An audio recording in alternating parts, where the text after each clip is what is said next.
So ಯಾವ ಉದ್ಯೋಗವನ್ನ ಮಾಡೋರಲ್ಲಿ ಈ varicose veins ಹೆಚ್ಚಾಗಿ ಸಂಭವಿಸಬಹುದು? ಡೆಫಿನೆಟ್ಲಿ ಇದು ನೀವು ಕೇಳ್ದಂಗೆ ಆಕ್ಯುಪೇಷನಲ್ ಹಜಾರ್ಡ್ಸ್ ಅನ್ನೋದು ವೆರಿಕೋಸ್ ವೇನ್ ಸಮಸ್ಯೆ ಇರೋರಲ್ಲಿ ನಾವು ಜಾಸ್ತಿ ನೋಡ್ತೀವಿ. ಈಗ ತುಂಬ ಹೊತ್ತು ನಿಂತ್ಕೊಂಡೇ ಇರುವಂಥವ್ರಂಥದ್ರಲ್ಲಿ ಬರುವಂಥವ್ರೇನು ಸಾಮಾನ್ಯ ಟ್ರಾಫಿಕ್ ಪೊಲೀಸು ಅಥವಾ ಶಿಕ್ಷಕರು ಏನಿರ್ತಾರೆ ಅವರು ಬೇಕರಿ ವರ್ಕರ್ಸ್ ಆಗಿರಬಹುದು. ಲಾಂಗ್ ಸ್ಟ್ಯಾಂಡಿಂಗ್ ಈಗ ಕೆಲವೊಬ್ಬೆ ಇತ್ತೀಚೆಗೆ ನಾವು ಕೆಲವೊಮ್ಮೆ ಇವನ್ ಅಗ್ರಿಕಲ್ಚರಿಸ್ಟಲ್ಲಿ ಕೂಡ ನೋಡ್ತಾ ಇದ್ದೀವಿ. ಆಮೇಲೆ ಫೀಮೇಲ್ಸಲ್ಲಿ ಎಸ್ಪೆಷಲಿ ಒಂದು ಪ್ರೆಗ್ನೆನ್ಸಿ ದ್ವಾರ ಅಂದರೆ ಕ್ಯಾರಿಂಗ್ ಇದ್ದಾಗ ಅಥವಾ ಪೋಸ್ಟ್ ಪ್ರೆಗ್ನೆನ್ಸಿ ಮತ್ತು ಕೆಲವೊಂದು ಸಂದರ್ಭದಲ್ಲಿ ಮೆನೋಪಾಸ್ ಆದ ನಂತರ ಅಥವಾ ಕೆಲವೊಂದು ಸಂದರ್ಭದಲ್ಲಿ ಯಾವುದೇ ರೀತಿ ಒಂದು ಅಕ್ಯುಪೇಷನ್ ಇಲ್ಲ ಅಂತಂದ್ರೂ ಕೂಡ just by the hereditary passing on ತುಂಬ ದಪ್ಪ ಇರೋರಲ್ಲಿ ಈ ಥರ ಇದ್ದಾಗಲೂ ಕಂಡು ಬರ್ತಾ ಇದೆ. ಮೇಜರ್ಲಿ ಆಕ್ಯುಪೇಷನಲ್ ಅಂತ ಬರೋದು ತುಂಬ ಲಾಂಗ್ ಸ್ಟ್ಯಾಂಡಿಂಗ್ ಇಂದ, ಬಿಕಾಸ್ ಪೂಲಿಂಗ್ ಆಫ್ ಬ್ಲಡ್ ಇರುತ್ತೆ. ರಕ್ತ ಪರಿಚಲನೆ ಕೆಳಗಿಂದ ಮೇಲೆ ಹೋಗ್ಬೇಕು ಅನ್ನೋವಂಥದ್ದು ಏನಿದೆ ಅದಕ್ಕೆ ಬೇಕಾಗೋದೇ ಹೆಲ್ದಿ ವೇನ್ಸ್.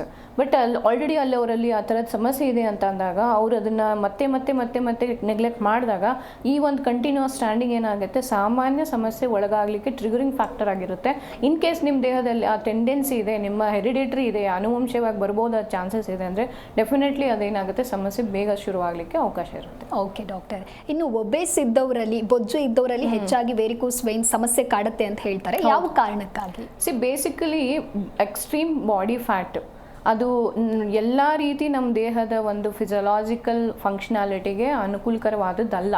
ಸೊ ಅದು ನಾಟ್ ಜಸ್ಟ್ ಫಾರ್ ದ ಸರ್ಕ್ಯುಲೇಷನ್ನು, ಅದು ಇವನ್ ಫಾರ್ ನಿಮ್ಮ ಜಾಯಿಂಟ್, ಬಿಕಾಸ್ ನಮ್ಮ ದೇಹದ ಒಂದು ಎಕ್ಸ್ಟರ್ನಲ್ ಲುಕ್ ಏನಿದೆ, ಫ್ಲಶ್ ಇದೆ, ಕೊಬ್ಬು ಏನಿದೆ ಎಲ್ಲದಕ್ಕೂ ಸಪೋರ್ಟಿವ್ ಸಿಸ್ಟಮು ನಮ್ಮ ಒಂದು ಬೋನಿ ಸ್ಟ್ರಕ್ಚರ್ಸು. ಅದಕ್ಕೆ ಸಪೋರ್ಟ್ ಆಗುವಂಥದ್ದು ರಕ್ತ ಪರಿಚಲನೆ, ನರಗಳು, ಇವೆಲ್ಲ ಒಂದಕ್ಕೊಂದು ಕೋಆರ್ಡಿನೇಟಿಂಗ್ ಇರುತ್ತೆ. ಯಾವಾಗ ಓನ್ಲಿ ನಿಮ್ಮ ದೇಹದಲ್ಲಿ ಫ್ಯಾಟ್ ಅಂಶ ಎಕ್ಸ್ಟ್ರೀಮ್ ಇದೆ, ಡೆಫಿನೆಟ್ಲಿ ಈ ಅಂಶಗಳಿಗೆ ಏನಾಗುತ್ತೆ ಎಕ್ಸ್ಟ್ರಾ ಪ್ರೆಷರ್ ಕ್ರಿಯೇಟ್ ಆಗುವಂಥದ್ದು, ಡೆಫಿನೆಟ್ಲಿ ಓವರ್ ಬ್ಲಡ್ ವಾಲ್ಯೂಮ್ ಅನ್ನೋವಂಥದ್ದು. ಆ್ಯಂಡ್ ಆಕ್ಟಿವಿಟಿ ಇಲ್ಲ ಅಂದಾಗ ಬರೀ ನಮ್ಮ ರಕ್ತ ಪರಿಚಲನೆ ಅಲ್ಲ, ನಮ್ಮ ಚಯಾಪಚಯ ಕ್ರಿಯೆ ಆಗ್ಬೋದು, ಮೆಟಾಬಾಲಿಸಮ್ ಡಿಸ್ಟರ್ಬ್ ಆಗುವಂಥದ್ದು. ಹಾಗಾದಾಗಲೂ ಕೂಡ ನಮ್ಮಲ್ಲಿ ಏನಾಗುತ್ತೆ ಹಲವಾರು ಕಾಯಿಲೆಗಳು ಬರುತ್ತೆ. ಸೊ ಹಾಗಾಗಿ ಎಕ್ಸ್ಟ್ರೀಮ್ ವೇಟ್ ಅಥವಾ ಸ್ಥೂಲಕಾಯ obesity is not just for varicose vein but almost ನಮ್ಮ ಓವರ್ ಆಲ್ ದೇಹದ ಎಲ್ಲ ಒಂದು ಅಂಗಾಂಗಗಳ ಫಂಕ್ಷನಾಲಿಟಿಗೆ ತೊಂದರೆ ಕೊಡುವಂಥದ್ದು. ಜಿ ಕನ್ನಡ ನ್ಯೂಸ್ ಈಗ ನಿಮ್ಮ ಮನೆಯಲ್ಲೇ ನೋಡಿ, ಎಲ್ಲ ಕೇಬಲ್ಗಳಲ್ಲಿ ಈಗ ಲಭ್ಯ.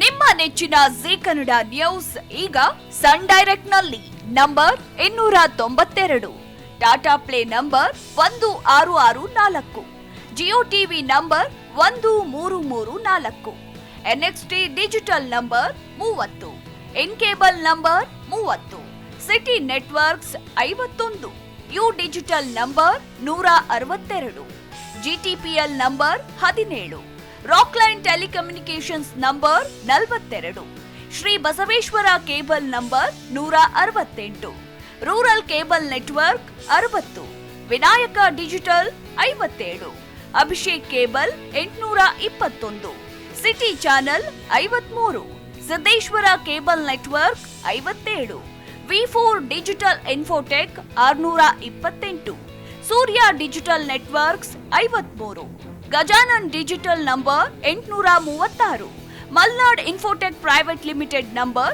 56, Metrocast number 830, Victory digital number 167ರಲ್ಲಿ ನೋಡಿ ಆನಂದಿಸಿ.